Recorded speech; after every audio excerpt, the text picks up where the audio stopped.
Hello मेरे प्यारे दोस्तों क्या हाल चाल। मैं शिव गोपाल और स्वागत करता हूं आपका ईबीएस क्लास 10th में। दोस्तों आज के वीडियो में मैं आपको बताने वाला हूं आपका सिलेबस सेम ही है। आपका 2026 और 27 का जो सिलेबस है वो दोस्तों आपका सेम ही है। तो दोस्तों मैथ में आपको क्या क्या पढ़ना है, कौन सा टॉपिक पढ़ना है और कहाँ से क्या क्या पूछा जाता है, तो दोस्तों आज की वीडियो में हम आपको बताएंगे। दोस्तों आपको समय 3 घंटा दिया जाता है। इसमें दोस्तों 70 अंक की आपकी लिखित परीक्षा होती है और 30 अंक का आपका आंतरिक मूल्यांकन यानी कि प्रैक्टिकल होता है, जो कि आपका स्कूल की तरफ से 30 नंबर मिलते हैं। और दोस्तों यहाँ पर आपको 23 एवं 10 कुल मिलाकर 33 अंक आपको उत्तीर्ण करने के लिए लाने होते हैं। और दोस्तों इसमें 20 आपके बहुविकल्पी प्रश्न पूछे जाते हैं और 50 का आपका लिखित प्रश्न आते हैं। तो दोस्तों टोटल आपका कितने नंबर का होता है? पूर्णांक दोस्तों आपका 100 नंबर का हो जाता है। तो दोस्तों इसमें आपके कितने इकाइयां दी गई हैं? इसमें दोस्तों आपकी 7 इकाइयां दी गई हैं। पहला दोस्तों आपका है संख्या पद्धति। संख्या पद्धति से दोस्तों आपके 5 नंबर के प्रश्न पूछे जाते हैं।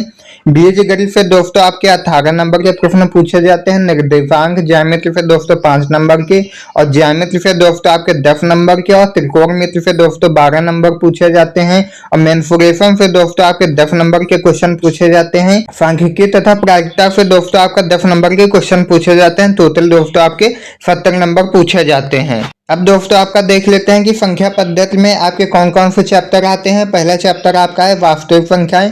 इसके अंतर्गत दोस्तों आपको क्या पढ़ना है? अंक गणित का आधारभूत प्रमेय उदाहरण सहित दोस्तों आपको यहाँ पे √2, √3, √5 एक अपरिमेय संख्या इसे सिद्ध करना होता है। इनके बारे में दोस्तों हमें पढ़ना है। और दूसरा आपका दिया गया है कि अपरिमेय संख्याओं का पुनर्भ्रमण और अपरिमेय संख्याओं का सत्यापन।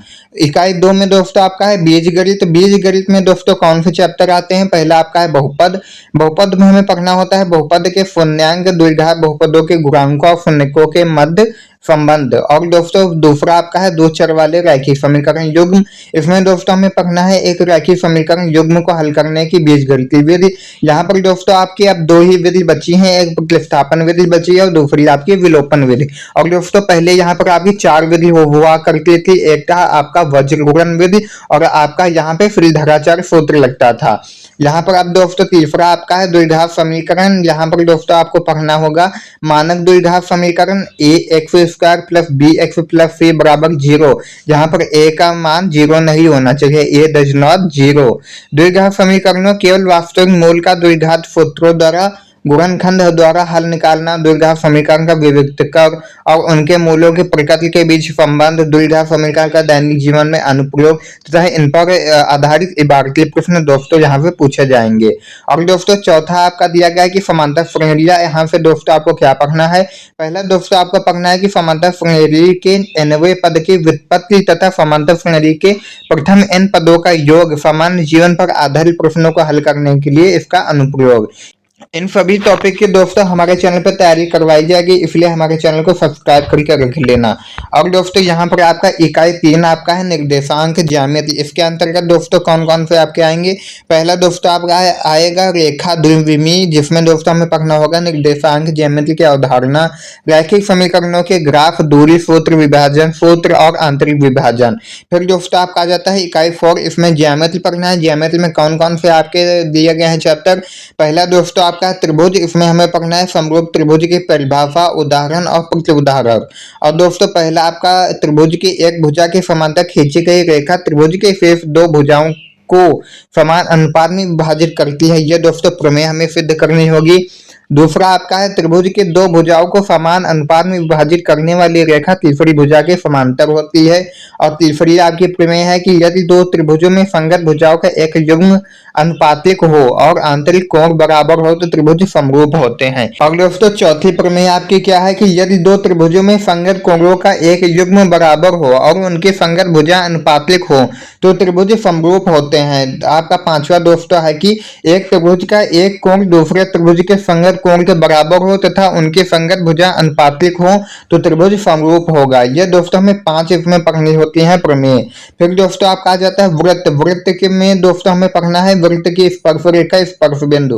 पहला दोस्तों इसमें प्रमेय है आपके वृत्त की स्पर्श रेखा स्पर्श बिंदु से होकर जाने वाली त्रिज्या पर लंब होती है। दूसरा आपका है किसी y बिंदु से खींची गई 2 स्पर्श रेखाओं की लंबाइयां बराबर होती हैं। और ये दोस्तों हमें पढ़ने होंगे वृत्त के अंतर्गत। अब दोस्तों आपका आ जाता है इकाई 5 में दोस्तों हमें पढ़ना है त्रिकोणमिति। त्रिकोणमिति में पहला दोस्तों आपका है त्रिकोणमिति का परिचय, जिसमें दोस्तों हमें पढ़ना है समकोण त्रिभुज के न्यून कोणों के त्रिकोणमितीय अनुपात 0 डिग्री और दोस्तों 90 डिग्री के त्रिकोणमितीय अनुपातों के मान 0 डिग्री 30 अंश 45 60 90 उनके बीच संबंध। दोस्तों इसमें हमें पढ़ना होगा कोणों के बारे में। फिर दोस्तों आपका आ जाता है त्रिकोणमितीय सर्वसमीकाएं। ये दोस्तों हमें सिद्ध करने के लिए आता है और इसका अनुप्रयोग भी पूछा जाता है। तो दोस्तों आपको पढ़ना है सर्वसमीकाओं, जैसे sine square theta plus cos square theta बराबर 1। फिर दोस्तों आपको पढ़ना है कि 1 प्लस tan स्क्वायर थीटा बराबर सेक स्क्वायर थीटा। फिर दोस्तों आपको पढ़ना है कि 1 प्लस कॉस स्क्वायर थीटा बराबर कॉसेक स्क्वायर थीटा को स्थापित करना तथा इसका अनुप्रयोग। ये दोस्तों पूछा जाता है, ये सिद्ध करने के लिए अक्सर आया करता है। फिर दोस्तों आपको पढ़ना है ऊंचाई और दूरी। इसमें दोस्तों हमें क्या पढ़ना है उन्नयन कोण, अवनमन कोण, ऊंचाई और दूरी पर साधारण प्रश्न। प्रश्न दो समकोण त्रिभुजों से अधिक नहीं होना चाहिए। उन्नयन अवनमन कोण केवल 30 45 तथा 60 लेंस के होने चाहिए। इतना दोस्तों हमें पढ़ना होता है ऊंचाई और दूरी में। फिर दोस्तों आपका आ जाता है इकाई 6। इसमें दोस्तों हमें पढ़ना होता है मेंसुरेशन। मेंसुरेशन में दोस्तों कौन कौन से टॉपिक आपके आ जाते हैं, यानी कि आपके कौन कौन से चैप्टर आते हैं। पहला आता है दोस्तों आपका वृत्तों से संबंधित क्षेत्रफल। इसके अंतर्गत दोस्तों हमें एक ही टॉपिक पढ़ना है वृत्त के त्रिज्यखंड तथा वृत्तखंड के क्षेत्रफल के बारे में। फिर दोस्तों आपका आ जाता है पृष्ठीय क्षेत्रफल और आयतन। इसमें दोस्तों हमें क्या क्या पढ़ना है निम्नांकित किन्हीं दो द्वारा संयोजित समतल आकृतियों का पृष्ठीय क्षेत्रफल तथा आयतन घन घनाभ गोला अर्धगोला और लंब वृत्तीय बेलन या शंकु।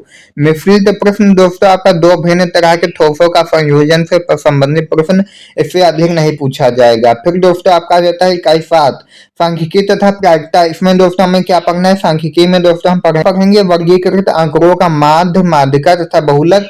और दोस्तों प्रायिकता में हम पढ़ेंगे प्रायिकता की सैद्धांतिक परिभाषा, एकल घटना पर आधारित सामान्य प्रश्न।